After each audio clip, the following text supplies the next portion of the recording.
Olá pessoal, sexto episódio do BPM Podcast. Conseguimos finalmente uma agenda hoje com uma presença ilustre aqui no nosso podcast. Vou falar rapidamente aqui de alguns principais marcos aí para poder fazer uma boa apresentação. São mais de 50 anos atuando com engenharia e esse ano concluindo 50 anos de formação. Inclusive vai ter uma festa aí final do ano que eu já estou sabendo. 50 anos de formação na Universidade Federal de Santa Catarina. Especialista em construção de edifícios industriais com mais de 1 milhão de metros quadrados construídos e atuando também há 15 anos já com urbanismo. Trabalhou diretamente, com um dos nossos patriarcas aí até da BPM, Ayrton Brandão, uma referência enorme pra gente, como história na construção, enfim, ele trabalhou diretamente lá na década de 70 com ele, e também foi responsável direto por grandes projetos, como a indústria Porto Belo, em Tijucas, que foi na época ainda, em 1977, construída com 100% em pré-moldado, mais de 30 mil metros quadrados de construção. Então a gente tá hoje aqui para falar, inclusive, de uma grande novidade que a gente vai lançar aqui no episódio, já vou falar já sobre isso, com Dilney Silva Bittencourt. Muito obrigado pela presença, Dilney. Então vai ser muito gratificante aqui poder conversar. Nivaldo Richter, nosso presidente da BPM, todo mundo já conhece, já está acostumado a acompanhar aqui. Vou pedir já para dar as boas-vindas ao nosso convidado também, já iniciar as primeiras perguntas aí, Nivaldo. Tá ok. É um prazer grande, Dilney, estar contigo aqui hoje. Temos uma história antiga, de muitos anos aí. Eu te conheci lá atrás, na época do meu sogro, do Dr. Ayrton Brandão, depois a evolução toda que teve, de todos os nossos processos industriais, participasse de forma muito importante e ativa, intensa em várias delas, uma pessoa de uma criatividade que eu não conheço ninguém parecido. Me lembro de alguns cases que a gente fez aí no passado, aquele prédio no centro de Florianópolis que tinha aqueles brises pré-moldados, que a gente não tinha nem equipamento na época para montar aquilo, não tinha guindaste. A gente desenvolvia guindastes em balanço, treliças e tal, para poder fazer as obras, mas sempre com a tua participação muito, muito intensa nisso tudo. Então, te dizer que é um prazer muito grande poder estar contigo hoje aqui. É uma referência na engenharia tanto catarinense quanto do Brasil, eu não tenho dúvida disso, e fez agora recentemente um trabalho no qual a gente participou também com muito prazer e orgulho desse um livro sobre a industrialização, da pré-fabricação, mas não só de pré-fabricado, mas todos os sistemas que envolvem uma obra industrial. Então eu fico extremamente gratificado, Dilney, de te ter hoje aqui com a gente e começar com isso, um assunto que eu acho que é para muitos já conhecido, mas para alguns ainda não. A concepção de obras industriais, a importância que elas têm como equipamento e não só como um edifício, a funcionalidade que elas têm que ter. Então eu queria te ouvir um pouco sobre isso, um pouco como começou tudo isso lá atrás, na época de 75, tu te formaste, se eu não me engano, Eu me formei em 80, só 5 anos mais tarde, mas essa história toda da edificação industrial, ela tem características realmente importantes.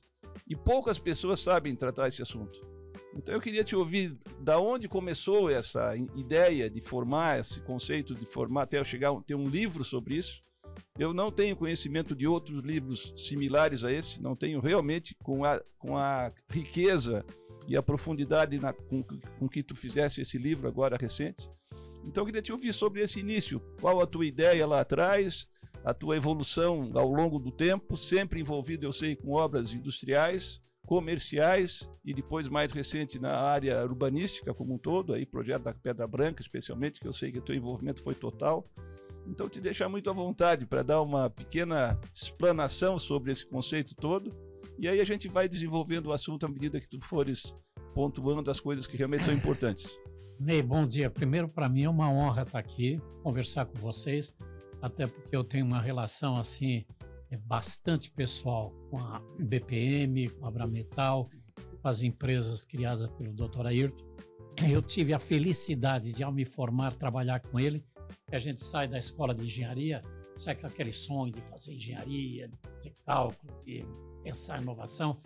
E o Brandão, ele era essencialmente um engenheiro de primeira qualidade. Tinha uma biblioteca espetacular de engenharia, era um criador, um inovador. Tanto é que o trabalho dele hoje está aí como resultado da BPM, a Abrametal, duas empresas referência no mundo da engenharia, uma na área de estrutura metálica, outra na área de concreto. Sempre pensou à frente do seu tempo em industrialização, em racionalização da produção. Eu desconfio, Ney, não tenho certeza, que o primeiro prédio pré-moldado, do primeiro do Brasil, fomos nós que fizemos uma ampliação da Secrisa. A Secrisa resolveu fazer, a Cerâmica lá em Cristo, fazer uma ampliação e nós fizemos pré-moldado. E eu estava contando aqui para o Daniel de que a dificuldade era como calcular o cálice da fundação, que não se tinha norma, não se tinha procedimento. Doutor, eu tinha um livro em alemão e alemão a gente não lê, mas desenho é uma língua universal. Então a gente calculou daquilo em seguida, por conta daquilo fizemos a Porto Belo, a primeira fábrica 1 da Porto Belo, 100% pré-moldada. Então eu tenho uma relação pessoal, profissional e de amizade com vocês muito grande. O doutor Ailton para mim foi um pai, ele e a dona Genésia.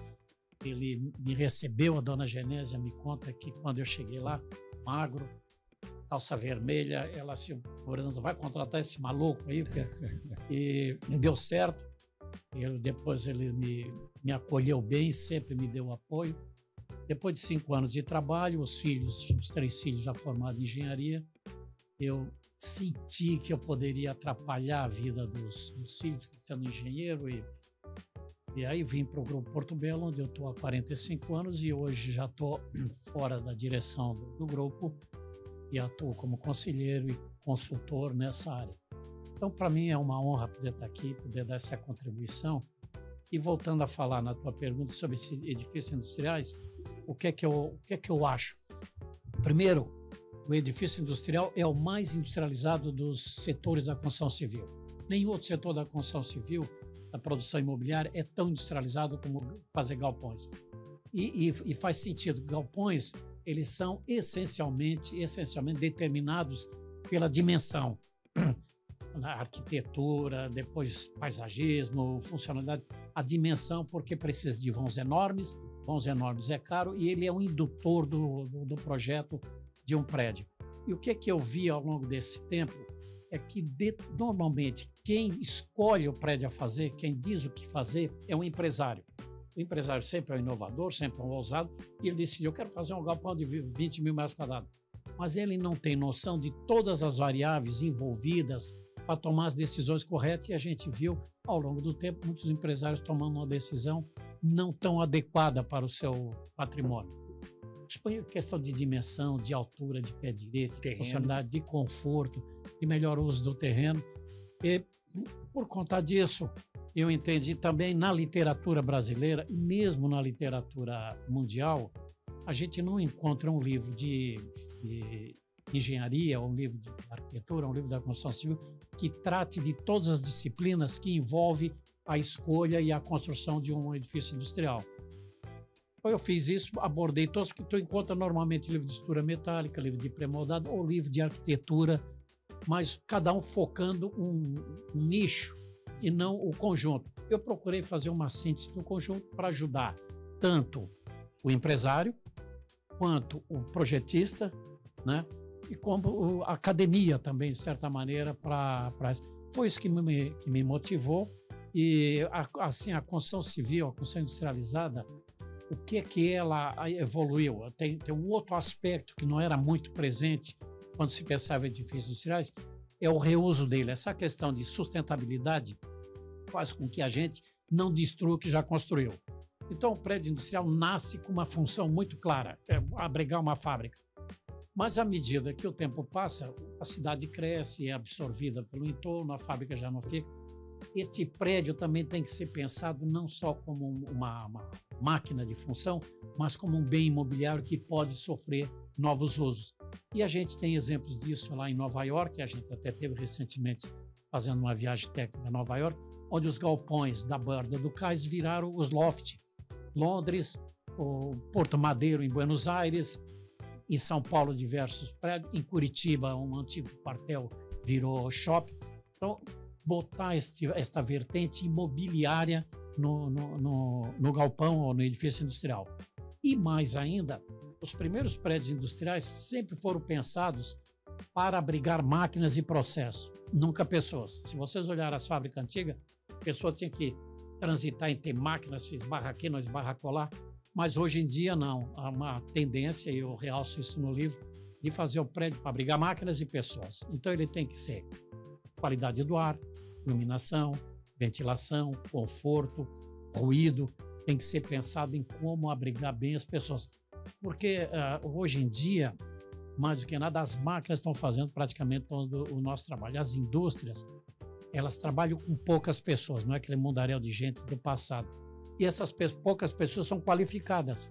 E elas não querem trabalhar num ambiente empoeirado, com 40 graus de temperatura, suando em bicas. Elas querem trabalhar num ambiente confortável. E isso também eu estou focando no prédio, essa questão de conforto e sustentabilidade. Perfeito. Como eu comentei no início, realmente o grupo de informações que tem nesse material que tu criaste, Ney, eu também estou há 40 anos nesse negócio, te confesso que nunca vi uma literatura específica com essa visão global da operação, né? E essa questão imobiliária, especialmente, que ninguém normalmente pensa nisso. É muito difícil, né? Então, e a gente que também é executor de obras aí há 40 anos, observa muito, e não só na área industrial, né, Dinei, mas especialmente na residencial também, a preocupação que eu acho que precisa se alertar na arquitetura que é o uso dos imóveis, né, residenciais também precisam ter esse cuidado, né? A gente nota às vezes problemas de ventilação que não existem, né? Fachada oeste que fica uma estufa, o apartamento da pessoa, esquecem de fazer uma ventilação cruzada às vezes que pode ajudar violentamente, né, o conforto térmico e por aí vai. Mas eu queria te ouvir, Dinei, um pouquinho sobre esses conceitos urbanísticos como um todo, inclusive, né, saindo um pouco da área só industrial e comercial, né, mas a questão da habitacional. Eu sei que tens uma participação importante, especialmente no projeto aqui da Pedra Branca, onde nós estamos hoje, inclusive gravando esse podcast. Me lembro dessa área aqui, não me lembro o ano exato, mas isso aqui era uma fazenda de criação de búfalos, né? De um médico aqui de Florianópolis. Me lembro quando no início foi comprado... Doutor Barreto, ele criava cabra. JJ Barreto, exatamente. Tinha búfalos aqui, me lembro. Tinha búfalo. E essa parte baixa aqui era uma parte banhada e tal, que foi transformada hoje numa área residencial e comercial espetacular, com escola, universidade, né, área de locação para armazéns, inclusive.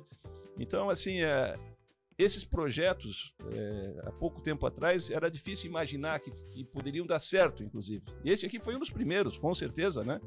Eu vejo o sucesso que é a questão da Pedra Branca e a tua participação nisso em cima de um conceito que foi implantado na época das charretes, me lembro, né, que era juntar arquitetos com vários enfoques e tal e desenvolver projetos, mas tinha uma diretriz básica, né? Conta um pouquinho para a gente do início da Pedra Branca, que sem dúvida é uma referência em termos residenciais, né, como imobiliário, e já indo inclusive para outros locais, né? Sei que estão saindo de Florianópolis, de Joinville e tal. Então nos conta um pouquinho sobre essa questão da Pedra Branca, que para mim também é um case de sucesso total, que a tua participação sem dúvida foi importantíssima também. Ney, o que está acontecendo? O mundo está caminhando para 10 bilhões de pessoas. E o mundo, a partir do ano 2000, virou 100% não, virou urbano. Mais de 50% da população, a partir de 2000, virou urbano. Então, o mundo deixou de ser rural para ser urbano. E viver em cidade, e a tendência, o Brasil já é um dos países mais urbanizados do mundo, já tem 80% da população vivendo em cidades. E à medida que o tempo passa, as cidades estão cada vez mais sendo protagonistas no mundo que se vive. A vida rural, aquela da casa isolada lá no meio do campo, deixa de ser relevante, passa a não ser mais, e viver em cidades. Cidade, por mais que incrível que pareça, é uma novidade para o ser humano. Apesar das primeiras cidades terem 6 mil anos, é uma novidade. A gente ainda não sabe viver em cidade, não sabe produzir cidade. A cidade é um aprendizado contínuo. Agora, eu estava acabando de ler um livro recente aí sobre urbanismo. A África está se urbanizando rapidamente.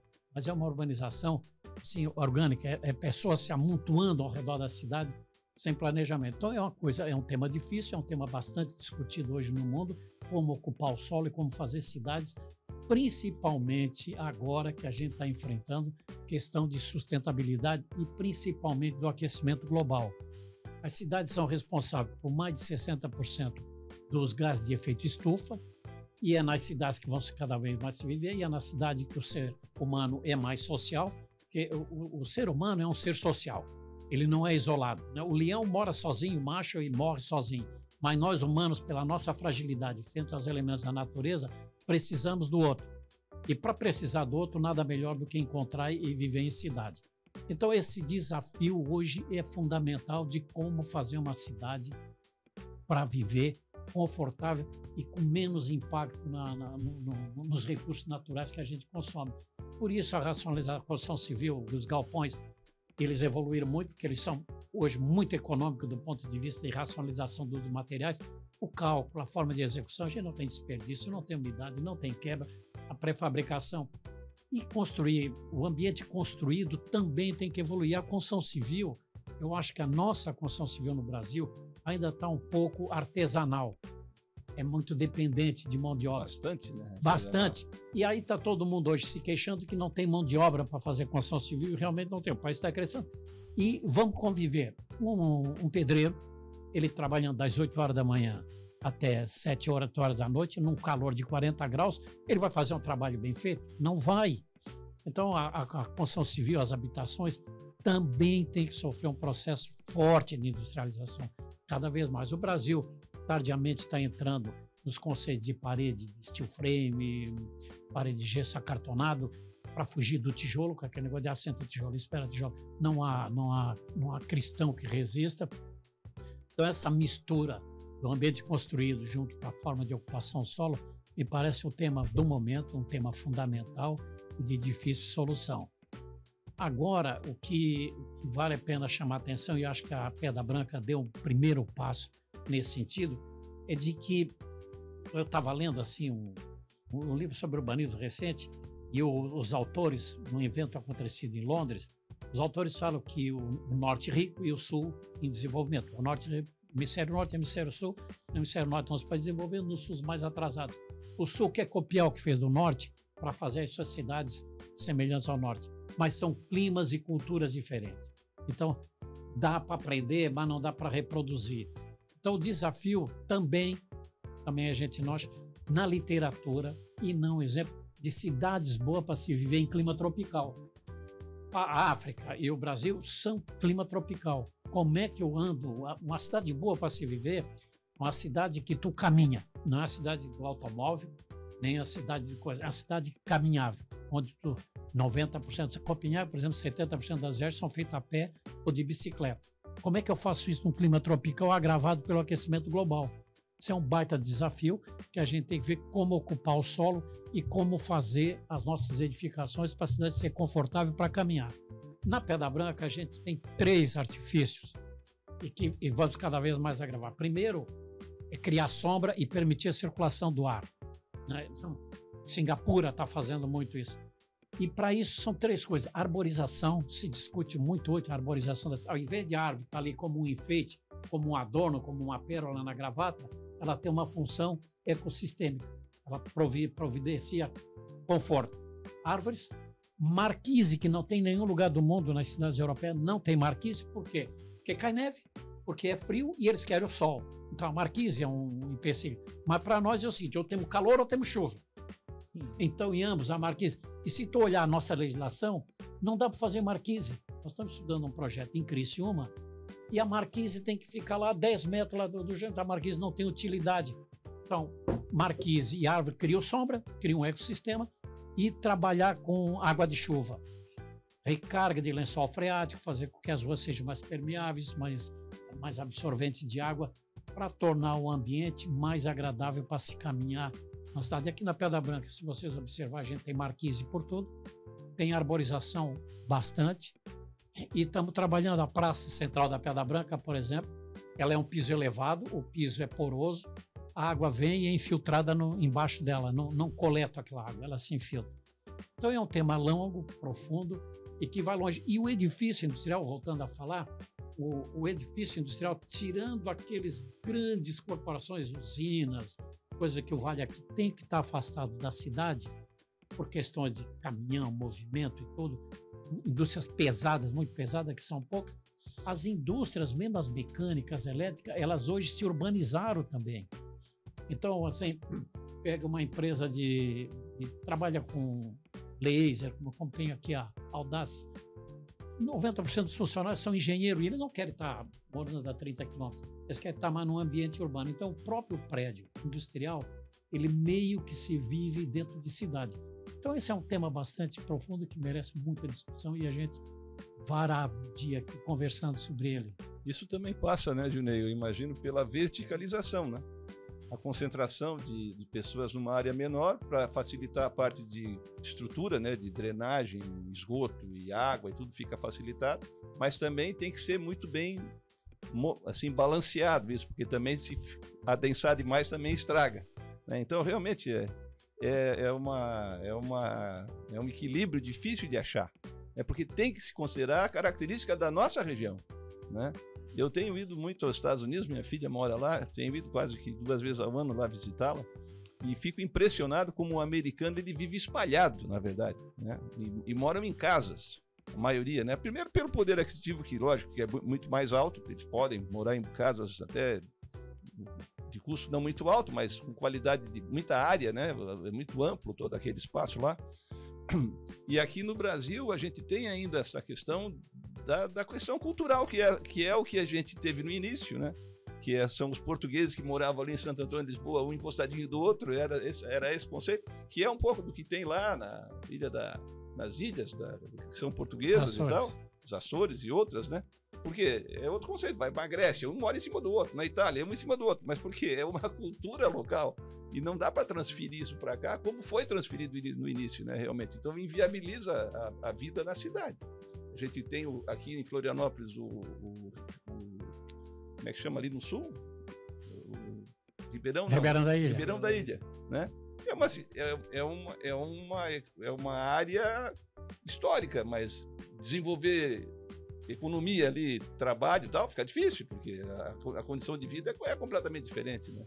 Então eu vejo assim que aí, como tu colocaste, tem um espaço para se discutir, né, soluções que tem que levar em consideração as características operacionais da sociedade, né? É evidente que não dá para pensar numa grande indústria no meio de uma cidade, né? Mas hoje, com a prestação de serviço cada vez maior, indústrias voltadas à tecnologia e aquela questão de equilibrar a pessoa viver próximo de onde trabalha, reduzir distâncias de transporte, que são horas e horas e horas perdidas todo o tempo, né? E o trânsito cada vez mais caótico, né?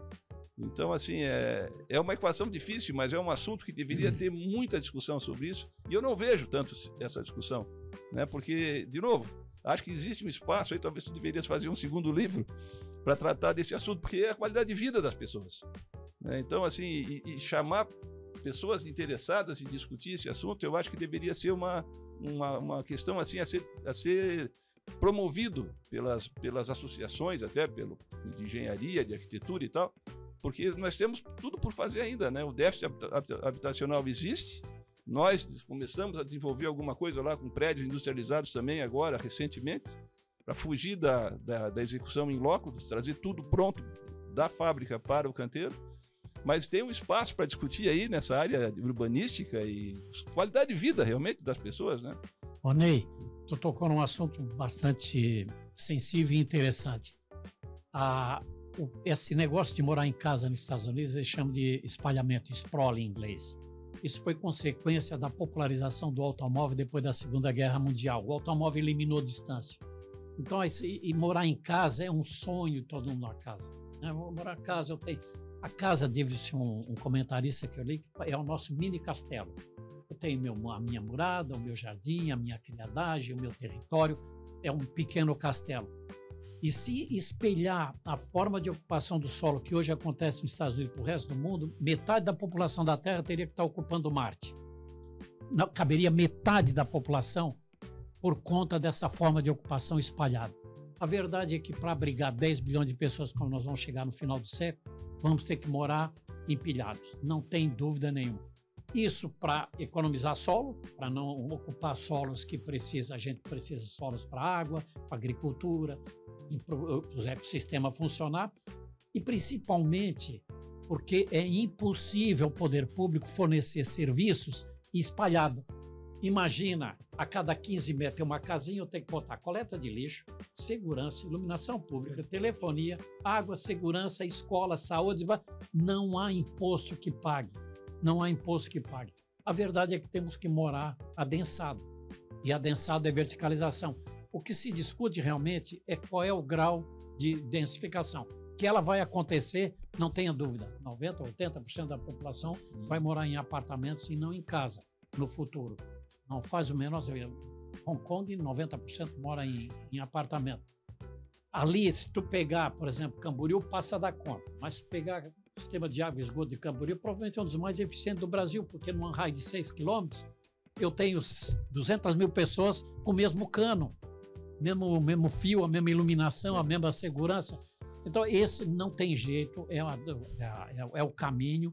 E a gente aqui, a Pedra Branca, começamos com residência e hoje a gente está trabalhando com verticalização.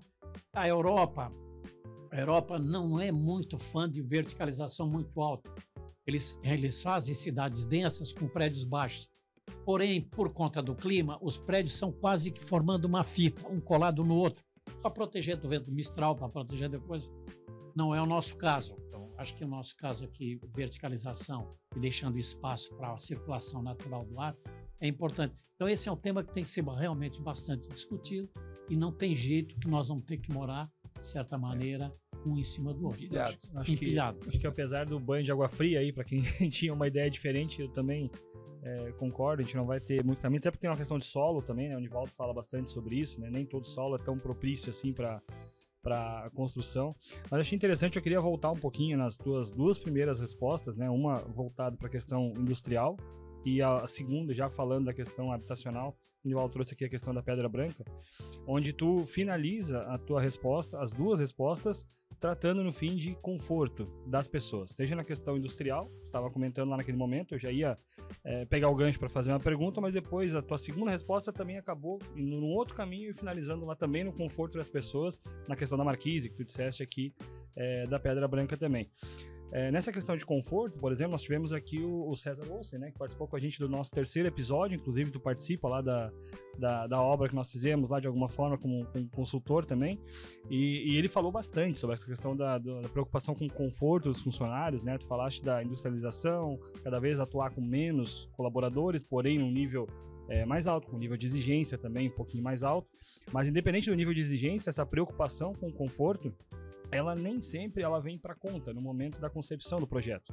E de alguma forma tu fala um pouco sobre isso aqui no teu livro também, e eu gostaria que tu compartilhasse, aproveitasse esse momento. A gente tem públicos diferentes que nos assistem, tem tantos engenheiros, arquitetos, até os próprios empresários que estão pensando em fazer investimentos também, um público um pouco miscigenado ali, que de alguma forma eu queria que tu colaborasse com contribuições que tu fizeste ao longo do tempo nessa questão de promover, de alguma forma, na concepção dos projetos, o pensamento, né, essa preocupação com o conforto de quem vai utilizar essa obra no futuro.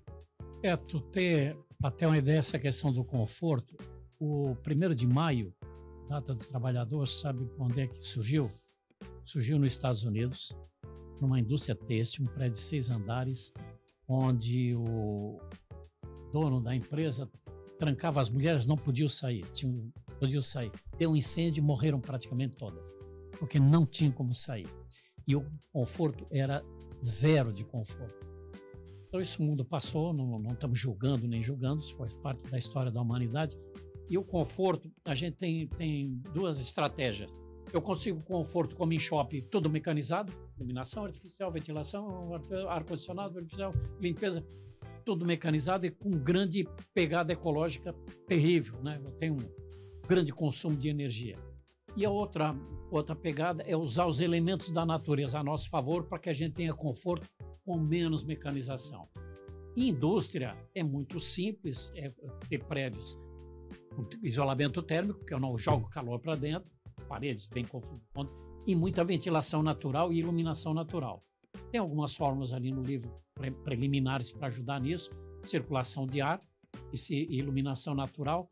Isso já, quanto mais eu renovo esse ar interno, melhor é a qualidade do ar, melhor é o bem-estar da pessoa, questão do monóxido de carbono, etc, etc. Agora, em cidade, como é que eu dou conforto? É uma coisa mais complicada.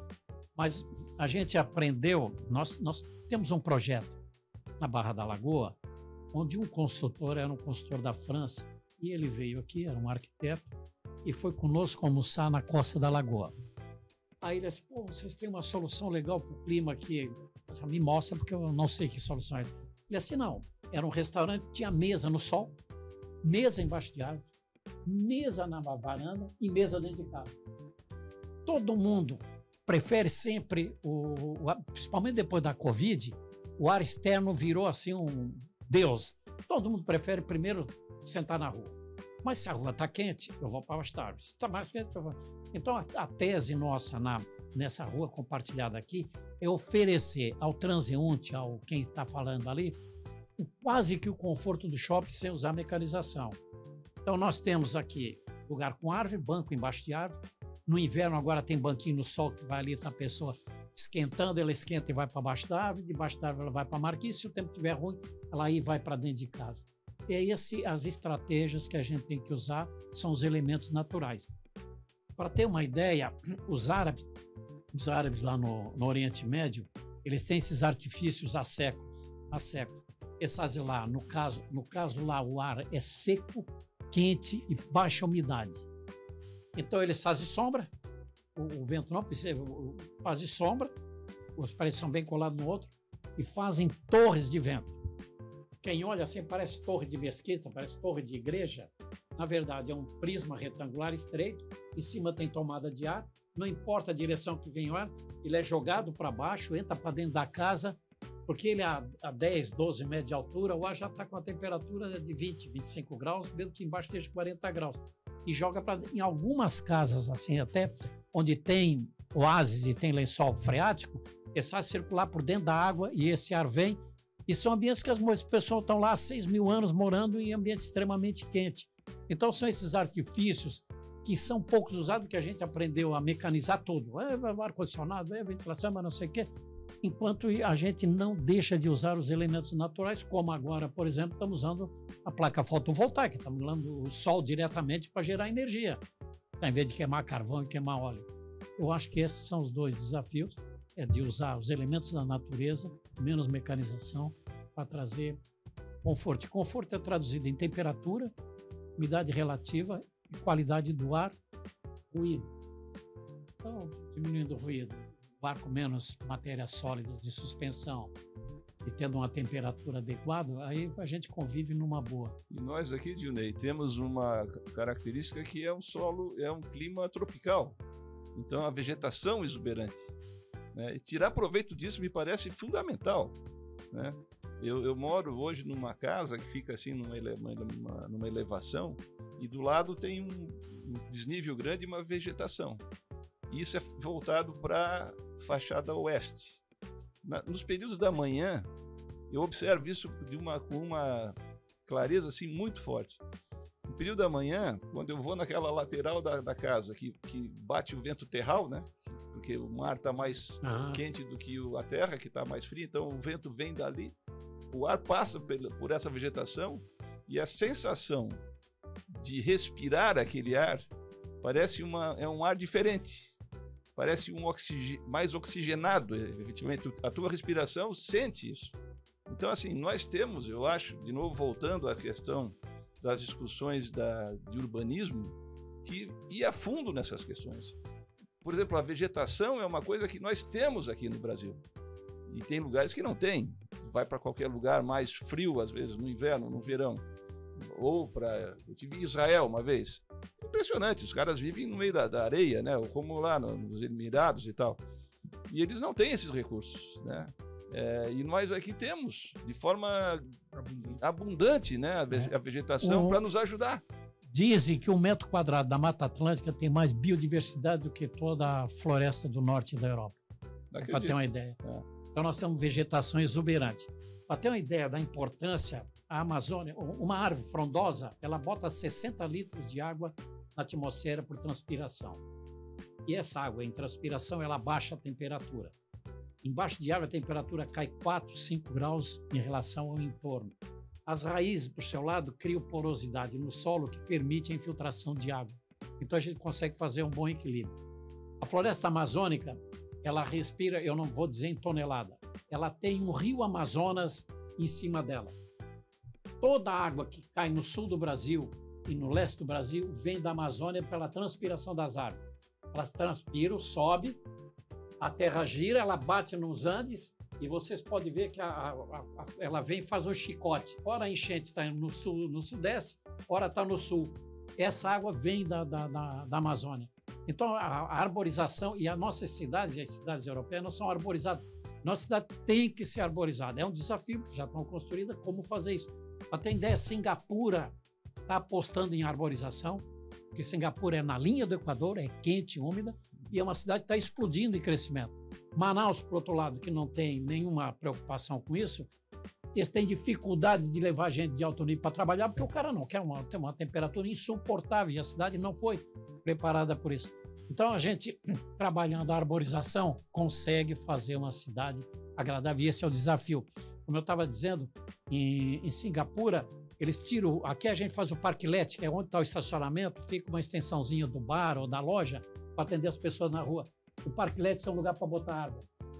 Tira a vaga do carro no meio da rua e planta uma árvore para amenizar o calor. Então, imagina uma cidade como Florianópolis, se fosse mais árvore, como é, por exemplo, a Trompovska, que é uma rua agradável, porque é 100% arborizada. Exatamente. É agradável andar.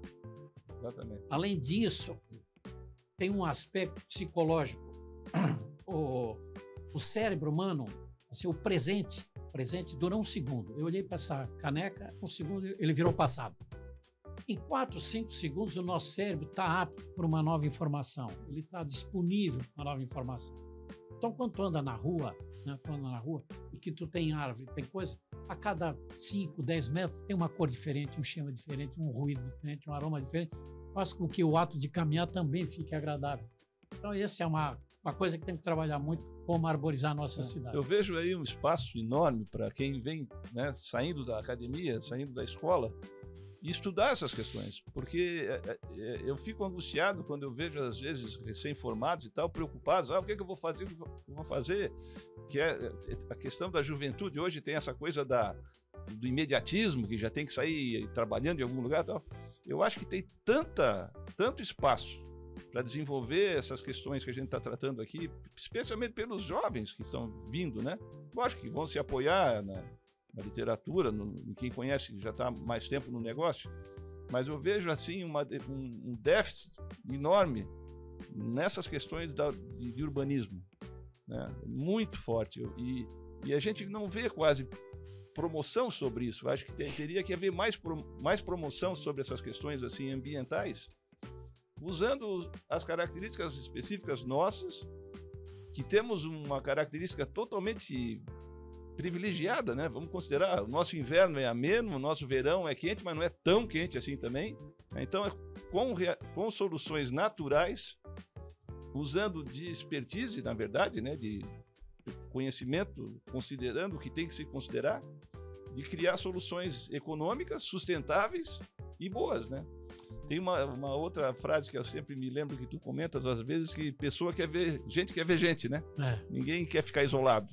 Alguns querem, né? Mas a grande maioria gosta de ver pessoas. Eu sempre que viajo sozinho, sempre digo, não tem nada mais depressivo do que sair para jantar à noite sozinho. É o caos, né? Para qualquer um que viaja por aí. Nem que seja levar um amigo junto, seja para bater um papo, mas sozinho é horrível, né?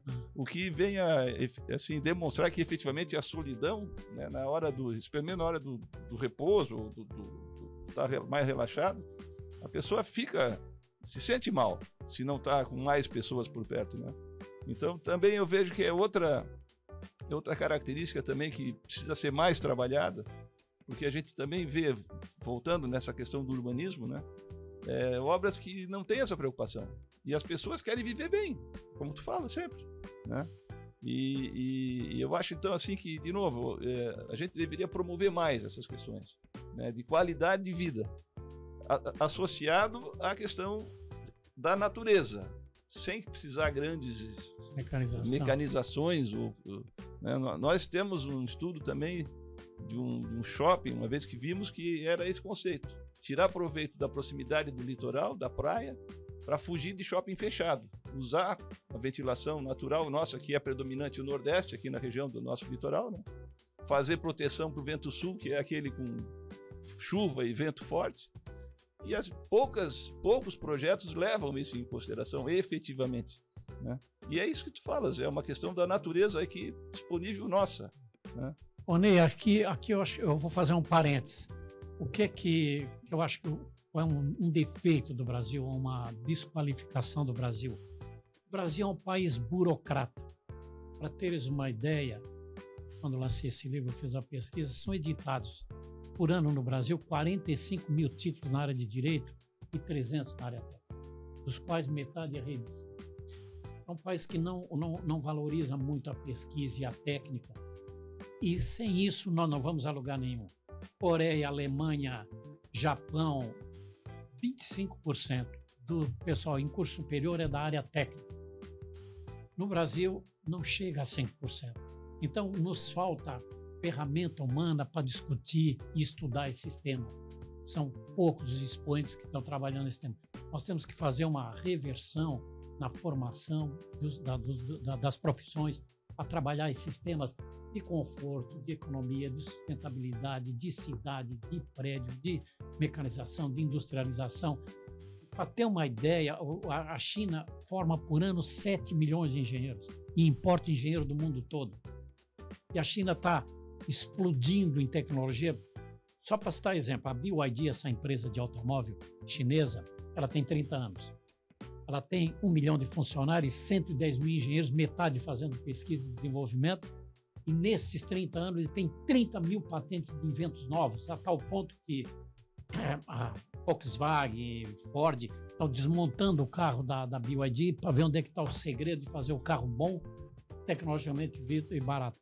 Então, acho que todas essas questões passam antes por a formação dos nossos profissionais. Precisa a arquitetura, tem muita escola de arquitetura, mas a sensação que passa é que os arquitetos, na maioria, saem para querer ser popstar, fazer escultura, e é uma profissão técnica, ela é uma profissão técnica, ela tem que se preocupar com água, com conforto, com racionalização, coisa que o Vale não tem muito esse viés.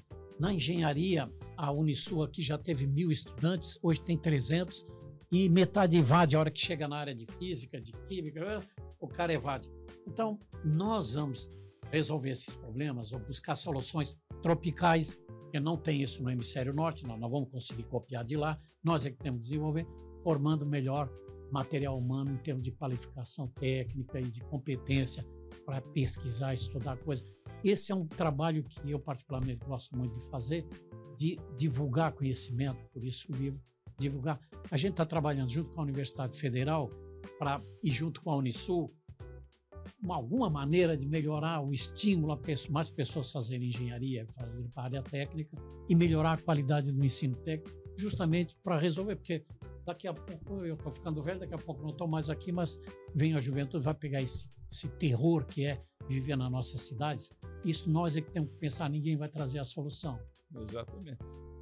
Perfeito. Eu queria falar um pouquinho agora, né? A gente falou bastante do livro, até citei lá no início lá que nós íamos lançar mais pra frente, mas a gente foi falando praticamente todo o episódio aí desse lançamento incrível que foi agora no início do mês, né? Na sede da Urbana em Florianópolis. Então foi lançado aqui, mostrar para todo o público então de qual livro que a gente está falando, né? O livro é Edifícios Industriais de Unei Silva Bittencourt.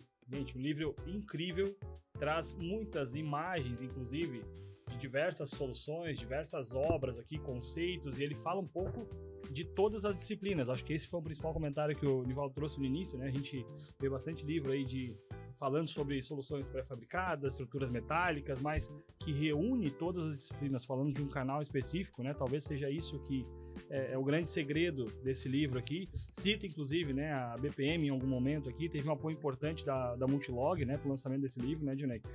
E eu queria, provocando já aqui do que foi citado, né, eu já dei uma uma passada muito boa aqui em todo o conteúdo do livro. Eu queria que tu comentasse, vou te trazer um desafio agora, em mais de 50 anos aí atuando na construção, um dos pioneiros na construção de estrutura pré-fabricada, principalmente. Qual foi, assim, se tu tivesse que escolher uma no teu ranking aí dos principais projetos que tu participasse, qual foi o principal projeto, né, que talvez que mais desafiou ou que mais encantou? Aí o critério eu deixo absolutamente teu, para te escolher como o melhor projeto, talvez, que tu tenha participado ao longo de todos esses anos, e por quê, obviamente, né? Bom, vamos lá. Primeiro, só para chamar a atenção, os Estados Unidos, ele tem em armazéns para estocar a sua safra 1,5 vezes a safra. Ou seja, 1 ano e meio de safra ele tem capacidade de estocagem. O Brasil não tem 50%, 60%. Então, só para abrigar a safra brasileira, eu fiz uma conta, precisaríamos de 80 milhões de metros quadrados em galpão na fronteira agrícola. Ou seja, o mercado de galpões é um mercado enorme e acho que por isso o livro pode ter alguma ajuda. E o Brasil, como é um país continental, não tem jeito, tem que ter CD em tudo quanto é lugar, e CD é uma obra industrial importante. A Califórnia parece que tem mais galpões do que o Brasil inteiro, um estado rico, só para distribuição. Das obras que eu fiz, assim, a que me marca pessoalmente foi a ampliação da Secris, onde fizemos o primeiro pré-moldado. Então foi uma marca. E assim foi sempre evoluindo. E a última, agora, essa obra do César Ozen aqui, que eu participei como consultor, e um pouco do mérito do próprio César, que é um caprichoso, que é as coisas bem feitas. É uma obra espetacular, feita pela BPM, pré-moldado. Obra encantadora, teve todas essas preocupações com conforto, com funcionalidade, com possíveis usos daqui a 20, 30 anos, o futuro uso imobiliário, tirando partido do solo, que era um solo frágil, criamos um piso elevado. Então é uma obra, mas eu também gostaria de citar algumas lambanças. Nós fizemos uma obra que eu participei, uma fábrica da Porto Belo em Maceió. Em Maceió, nós estamos na beira do mar, é um clima quente, então a gente tomou todos os cuidados com iluminação natural, ventilação natural, e lá apareceu um fenômeno que a gente teve dificuldade de corrigir, condensação no telhado. Ney, estamos a 1 quilômetro do mar, estamos num ponto alto. Então a fábrica é bem ventilada, mas dentro eu tenho calor. Então eu tenho calor, essa umidade vem, bota no telhado, chega a chover, chegava a chover. Então fizemos 500 estudos, tivemos que fazer um pouco de ventilação, renovação de ar mecânica para resolver. Botar duto para retirar essa umidade, porque muita condensação. Eu acho que esse é um estudo que tem que evoluir, eu não tenho a solução perfeita, que a gente tem que evoluir de como evitar essa. E depois daquilo, a gente sabe que muitos galpões aparece a condensação em climas quentes e úmidos, e em função da operação que tem dentro. Aqui no sul, na época do inverno, ocorre isso aí. Corre, né? Hoje a gente está desenvolvendo sistemas de telhamento com telhas térmicas e acústicas. Aí reduz esse fenômeno. Tem que ter a ventilação, mas porque uma placa só, uma lâmina de telha que está fazendo a divisão interna e externa, ela é muito sensível na variação térmica, né? Então aí realmente a condensação pode acontecer. Então olha o desafio que é edifício industrial. Eu tenho uma fábrica, uma cerâmica, que ela gera calor. Então se eu ponho telha térmica, eu isolo esse calor, a fábrica fica insuportável. Tem que ventilar. Aí se eu não ponho telha térmica, eu venho com o calor de cima. Então é um desafio que a gente lança aí para os futuros engenheiros, e buscar soluções cada vez melhor. A gente está preocupado, está tentando buscar soluções, mas é uma solução que nós temos que achar. Não é que uma fábrica que naturalmente é quente, num ambiente quente, eu evito a condensação e dou conforto para quem está lá. Então é um desafio. Fica o desafio no ar. Então vamos lançar o desafio no ar aqui no episódio. Então, ó, fica lançado aí o desafio, né? Nós vamos colocar até uma data. Até o dia 30 de novembro, quem responder nos comentários aqui embaixo do episódio, né, o melhor comentário, e aí julgado aqui inclusive pelo nosso convidado, pelo nosso presidente, o melhor comentário a respeito desse desafio, nós vamos enviar então de presente um livro, então, do nosso convidado aqui. Tá lançado o desafio, acho nada mais justo, né, de quem tá acompanhando com a gente aqui. Muito legal.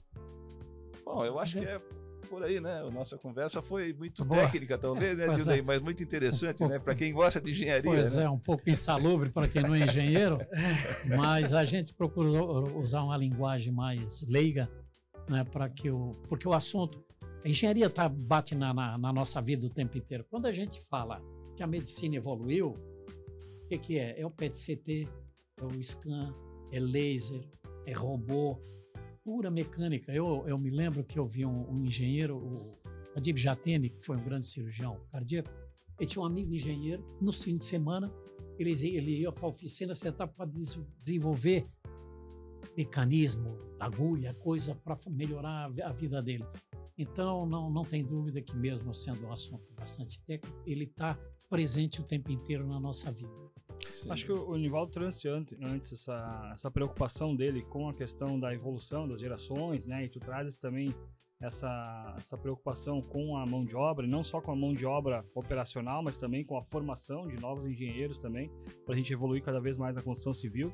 E tu comentaste rapidamente ali de algum projeto que tenha junto com a Universidade Federal, que está tratando sobre isso. Qual que é a aspiração? O que vocês estão imaginando que é possível eu estou participando foi criado, chamado Fundo Catarina, iniciado por dos sócios da VEG, Marcelo está presente nele, a Urbana, é formar um fundo de capital, de dinheiro, para estimular ou para criar pesquisas internas, evolução, cursos na engenharia. Então, esse é um trabalho que, por exemplo, nos Estados Unidos é muito comum ex-funcionários, ex-estudantes, ex-alunos aportarem recursos e trazer ideias para aumentar o trabalho universitário. Então, é uma maneira de ligar o mundo acadêmico com o mundo empresarial, com o mundo real, trocando informações. E aqui na Unisul é muito mais um trabalho de encantamento.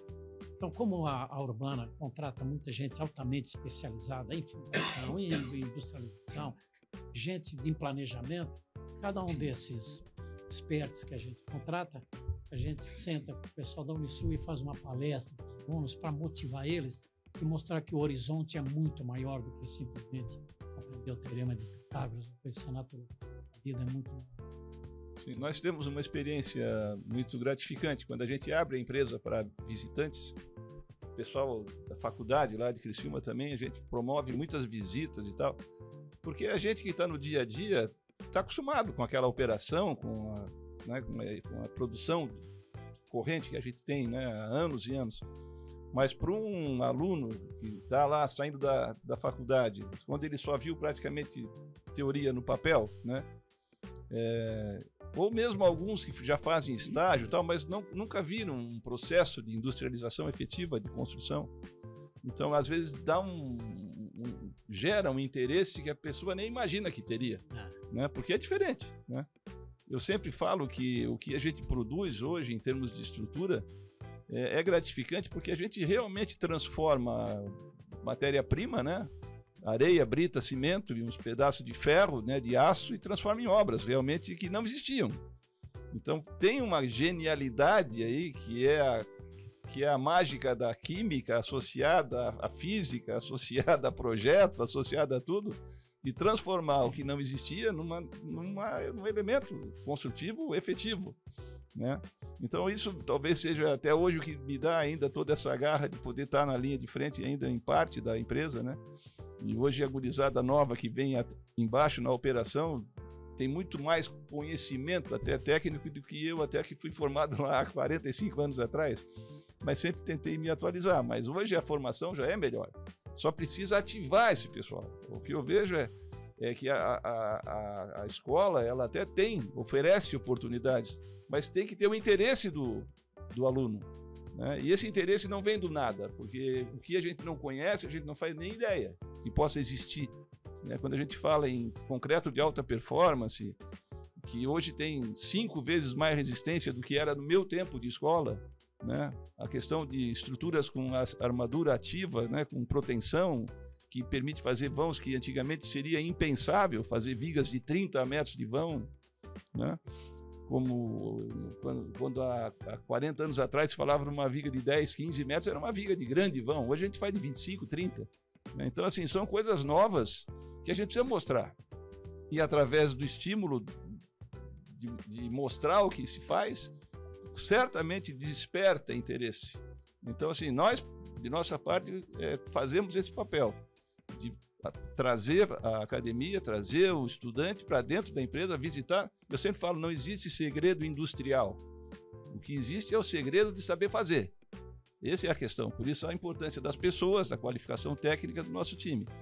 Mas o estímulo para que as pessoas se interessem em buscar soluções, evolução, desenvolvimento tecnológico, eu acho que nós temos como empresa esse compromisso para estimular o interesse. Foi assim, na verdade, né, Nivaldo, que nasceu, inclusive, a ideia do podcast. É assim que a gente participa seguidamente de eventos, né? Nós tivemos aí o exemplo agora, há poucos dias atrás, a questão de 2 semanas aí, nosso gerente industrial lá, o Mike Arcaro, deu uma palestra lá na Unesc, falando sobre industrialização, no simpósio, né, da industrialização. Sim. Então, a gente participa ativamente, né, desse compartilhamento de conteúdo, né, e apoio no desenvolvimento também. E ações como essa agora, a própria que o Dinei trouxe pra gente aqui, de parceria com a Universidade Federal, junto com a VEG, né, uma das maiores empresas do Brasil, aí, uma empresa global. Então, cada vez mais a gente vem fomentando isso, mas justamente a preocupação é essa, né, que a gente, de alguma forma, consiga inspirar esses novos profissionais que estão vindo para o mercado aí a olhar para a construção civil com outros olhos, talvez com olhos mais entusiasmados, né? Essa é a nossa preocupação, como mobilizar cada vez mais esses futuros profissionais, né? Especialmente dentro desse contexto que nós falamos aqui, sobre sustentabilidade, sobre soluções inteligentes, porque fazer solução qualquer um faz, mas solução inteligente... Eu estava buscando aqui o título da palestra, né, que o Mike deu, foi Soluções Sustentáveis para as Edificações. Justamente esse é o título que a gente vem tratando. Então essa é a questão. Né? E aí o Dilnei, sem dúvida, que é um expoente aí, né? Vamos poder te explorar bastante, Dilnei, ainda, não te preocupa, que nós vamos poder te explorar muito ainda. Inclusive, estás convidado a hora que puder ir a Criciúma lá, uma passada, e a gente poder promover algum evento lá importante. Eu acho que isso que a gente nos resta fazer, né? A gente vai ficando mais velho e vai ter que ir passando a bola para frente e torcer para que as pessoas se estimulem, né? A evolução. Não, no final das contas, a gente é engenheiro. Nós a natureza, no mundo a gente tem o ambiente natural e o ambiente construído. E nós, engenheiros, fizemos o ambiente construído. Né? Engenheiros e arquitetos fazem o ambiente construído. E o ambiente construído pode ser bom como pode ser danoso. Se a gente faz bem feito, ele é bom. Se faz danoso, ele influencia tanto no meio ambiente natural como no comportamento das pessoas. Tem uma tese dos arquitetos e urbanistas e de geógrafos, sociólogos, de que, por exemplo, transporte coletivo, os metrôs são luxuosos. Porque se eu dou dignidade para o usuário, eu tenho resposta com dignidade. Então, assim, o caso que a BPM participou como elemento fundamental nessa obra do César Rose, é uma obra cujo ambiente construído é agradável. É agradável para quem trabalha, é agradável para quem visita, é agradável para quem usa e é agradável para quem fez. Então, assim, realmente eu acho que o ambiente construído, bem construído, ele é ótimo para as pessoas, ajuda no bem-estar, tanto emocional quanto de legado de cada um. É um legado que a BPM deixou muito importante ali. Bom, eu gostaria que, para a gente conseguir fechar aqui com chave de ouro o nosso episódio, né? Infelizmente, chegando ao fim, nós teríamos conversa com certeza aí por muito tempo, mas passar para o Nivaldo, então, a palavra para um agradecimento final, e gostaria muito de que o Dinei, no final, também deixasse uma mensagem importante para quem está nos assistindo e quem é entusiasta aí da construção. Nós temos, como eu falei, nosso público principal aqui, nós estamos falando de engenheiros, arquitetos, empresários que pensam em construir também, e talvez estão com um público aqui também que é entusiasta da construção civil, que daqui a pouco está começando, está se formando agora e está ouvindo um pouco mais sobre isso também. Então, eu gostaria que deixasse uma mensagem final também para quem está nos acompanhando até esse momento. Sim, lógico, de nossa parte, Dilnei, só o agradecimento, né, da tua disponibilidade. Prazer de poder conviver contigo, sempre é muito grande, tu sabes disso, do nosso carinho. E ficar sempre aberto para que a gente possa estar em qualquer situação discutindo soluções, discutindo alternativas e buscando melhoria, né? Então, de fato, eu te agradeço demais a participação aqui dessa conversa. Dizer para ti, no caso, da importância que eu vejo no teu trabalho, porque poderia não estar fazendo nada disso, né? Mas está aí abrindo portas, discutindo, vendo novas frentes. Então eu te agradeço demais pela tua participação, da tua atuação profissional e pessoal, especialmente. Todo mundo gosta muito de ti, tu sabes disso. E te agradecer e que a gente possa estar junto sempre aí, desenvolvendo novas alternativas. Tá bom, meu amigo?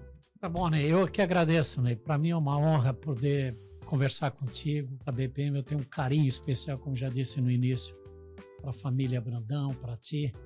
Primeiro, porque o legado do Dr. Ayrton, que foi o meu primeiro professor, meu primeiro chefe, vocês continuam levando cada vez mais alto, fazendo engenharia em um mundo empresarial de altíssimo nível. Eu acho que vocês estão de parabéns. O trabalho de vocês que a gente tem participado junto é sempre um trabalho excelente, excepcional, e que o nosso bom Deus continue dando saúde e cabeça boa para continuar pensando, inovando, criando, trabalhando, que é bom para vocês e é bom para o mundo que a gente vive. Parabéns e muito obrigado pelo convite, me senti muito honrado. Tá bom. Mensagem para quem nos assiste, para finalizar. Para quem nos assiste, vamos lá, a BPM é uma empresa longeva, sólida, faz engenharia de altíssimo nível. Foi um dos trabalhos que eu participei, vamos lá no início da vida e como agora, teve trabalhos excelentes. Então vale a pena ouvir os podcasts, porque é uma linha de aprendizado, é um canal de aprendizado, né? Aprender sempre é bom e a gente... Diz que eu já estou entrando na fase de velho. Velho não é quem acumula anos, é quem parou de aprender. Então, eu acho que a gente nunca para de aprender e o podcast é um estímulo aí para fazer uma engenharia de alto nível e a BPM está de parabéns. Incrível, incrível. Além de tudo, ainda fala muito bonito, né, gente? Que legal. Bom, a gente vai chegando ao final aqui do nosso episódio, né? Um ícone, um verdadeiro ícone aqui da construção. Conseguimos aqui fazer essa agenda. Espero que vocês tenham gostado muito, acompanhado a gente aí, porque a gente está cada vez mais, vai subindo a régua, né? Então está cada vez mais a conversa evoluindo, uma conversa cada vez mais produtiva também. Hoje mergulhamos aí em construção civil. A gente fica muito feliz de você estar acompanhando com a gente também aqui. E vamos lá, tem o 7º episódio aí, logo tá saindo também, continue acompanhando. Obrigado, pessoal, BPM Podcast fica por aqui. Até mais.